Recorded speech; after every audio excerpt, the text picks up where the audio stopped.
What's up, y'all? Time for another out-of-this-world story from rSpace. My wife gaslighted me and made me question my own sanity. She convinced me that her cheating was my fault.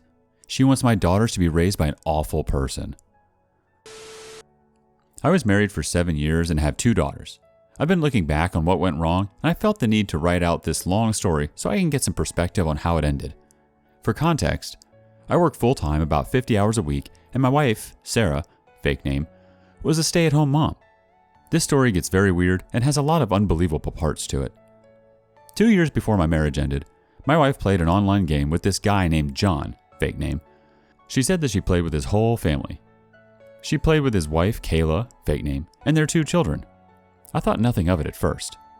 I did raise a question about it when she seemed to only play with him every night that I had off work. I felt a bit jealous that my wife spent time with him on the voice chat rather than talking to me. I never really voiced my concern because I didn't think it was a big deal. We're both very avid Christians, and I've always trusted my wife. Sarah and Joe started working on a comic book together. When I asked if I could get involved, she got really quiet, and I didn't push the issue.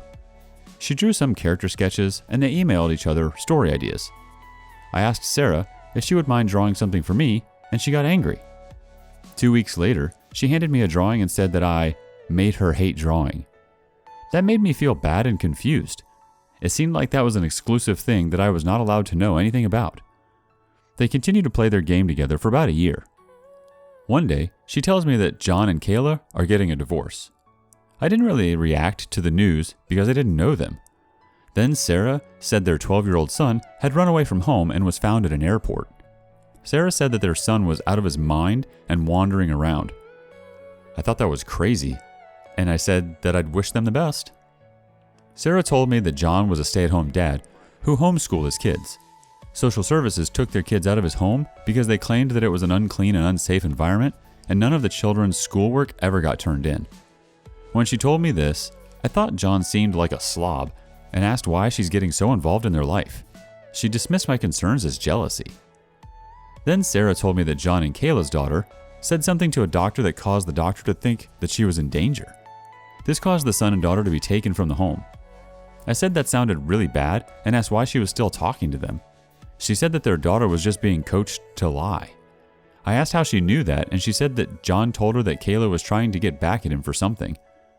I said that sounds weird and became very concerned that she was taking sides in this issue. She dismissed my issues as jealousy. Then my wife got really depressed because John stopped playing their game together. I asked if she still played with Kayla, and she didn't seem to care about her, only John. After a long period of sadness, she told me that John tried to kill himself, but the gun he used misfired and she was afraid he was dead. I later believed this to be a lie. She became so upset and worried that she started checking obituaries in his town. He lived in a different state, to find out if he was dead. She was inconsolable. She checked Facebook to track down any family he had who could tell her where he was.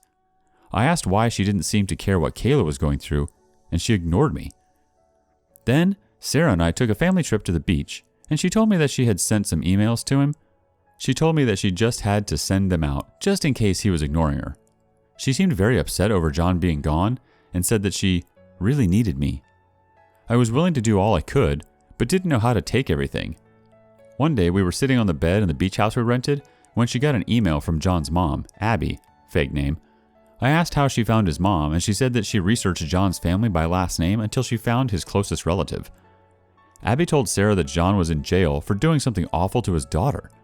I was so dumbfounded and grossed out that I didn't say anything. I then asked Sarah if she would stop talking to him. She said that not only would she continue talking to him, she wanted to print off those emails she wrote and mail it to his jail address.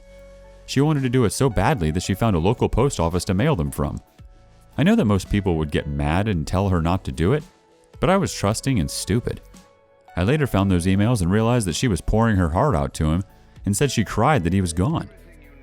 She mailed the letter and gave him our address and her phone number. Apparently in his state, there's a phone service that allows inmates in jail to make and receive phone calls. She took phone calls and wrote letters for months. If he ever called while I was around, she would tell him that I was there. She played it off as making casual conversation. She also kept talking to Abby just as much as she did John. Abby supported her son and didn't believe the charges against him. Abby also believed that Kayla put her daughter up to everything and Kayla was an evil person. Abby convinced Sarah that John was innocent and Kayla messed his life up on purpose. So I finally got very mad. I told her that I was very uncomfortable with what she was doing. I told her that I didn't like it the whole time, but she dismissed me as being jealous and insisted that they were just friends. One day, I got really mad because she wasn't listening to me. I called my parents for support and they explained to her that I wasn't crazy and the situation didn't look good. She still didn't seem to get it, so I asked her mom to help me out. Her mom lived with us. Her mom said that she had noticed that something was wrong. She noticed how Sarah would sneak away in her room for hours at a time and ignore our children. Sarah and I have 2 young daughters together. She knew that something didn't seem normal, but she didn't want to pry. Sarah's mom explained to her that I had a right to be jealous, and she pretended like she understood but didn't stop. One day, things got very tense, and I asked Sarah to stop again, and she said that I was being emotionally abusive. She said that I was making a self-fulfilling prophecy of her cheating. Bear in mind that I was dumb enough to let this go on for 8 months at this point without saying much. She started gaslighting me. She convinced me that I needed to change my abusive behavior. I believed her and I bought it. She manipulated me into changing a lot. This all came to a point when we were about to buy a house of our own. We finally got a house on my credit because she's never had a job. I wanted her to get a job, but she didn't want to. One day we were fixing something on the new house and Abby, John's mom, called. Sarah said that I was home and Abby said, "Oh, well, I'm sorry, girl. You be careful now if he does anything to you." I just stood there in shock and asked what she was talking about. Sarah said that she knew I would react that way. I said that of course I'm reacting that way because she's making it sound like I'm an abusive creep. She dismissed what I said and acted like I was crazy. I sensed that she was going to leave and tried my best to make her happy. It was stupid, but I always believed that she would stop having an emotional affair. I thought I had worked everything out. We talked and she told me she had stopped talking to John and Abby. She held my hand and told me she loved me one night while we were drinking sleepy time tea. We went to bed and I woke up at 1:30 in the morning to her packing her stuff. She took the kids out of state and pried our youngest right out of my arms. I cried and begged God for help. I wanted to kill myself. We live in North Carolina and she ran off to Michigan. That's a 12-hour drive one way. Our kids are 4 and 5 years old. That trip is hard on them at their age. She told me that she was awake for 36 hours before she ran away. I was terrified that my kids were going to die. Then she brought them back a week later and abandoned them. She only calls them once a week. I'm raising them on my own. I got her to confess that she was in love with John and believed that he would be their new stepdad. I was able to call the jail where he is at and found out that he has 20 charges, 9 first degree and 6 which are against minors. He has $16 million in bonds and got her to say that she wanted that man to raise our kids. I am terrified for our kids' safety. She also said that the criminal justice system makes more money by convicting people. She believes that the system is against him, and that's why they have a 95% conviction rate. All she did over the last year and a half was nothing like the person I married. She used to be so trustworthy. I loved her, and in a way, I always will love her. Looking back on my behavior, I know that I was not abusive. It took me a long time to realize that she was trying to make me into a bad guy. I was a chump and I couldn't see or stop what was right in front of me. Now I'm left here as a broken person. Most mornings, I wake up with crippling depression. The only thing keeping me going is my daughters. Some days, I think I'll never find anyone else. I don't know if I deserve anyone else. I feel like I have no mouth and I gotta scream. There is quite a bit to unpack here. Let's go to the community. Photo fixation, get us started. The red signals were already there. You somehow have been grown up on thought that women need to be made happy no matter what. Your wife is definitely not a sane person or a person with a good head. I think you should smartly negotiate with her to leave the kids to you and live a blissful life with her new love. She is going to screw up her new life. All you need to do is make sure that it doesn't impact your kid's life or you. Full Use says, I hope you have legal rights in order so that she can't take your daughters. Also, go to therapy, my friend. You need some help processing all this, and that's normal because it is a lot.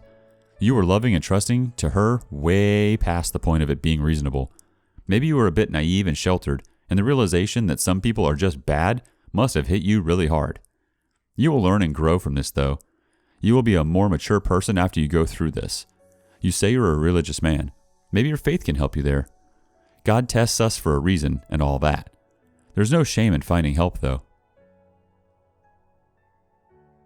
Fellas Scatus closes us out with, no disrespect to you, OP, but you need a hard look on yourself, too. I get that you're in love with your wife, but how can you be this much blind in love that you lose all sense of morality, integrity, and self-respect? When your wife told you she's going to support a pedo rapist, how can you still respect or love that person afterwards? I'm sorry it'll hurt you, but you don't love or respect yourself. You honestly don't deserve this. Nobody does. But I won't go around and say there weren't any red flags. I truly hope you and your daughters get the help you need. Also, never let your ex-wife come into your life ever again. I'm not Christian, but my family is, and all I can say to you is that God only helps those who help themselves.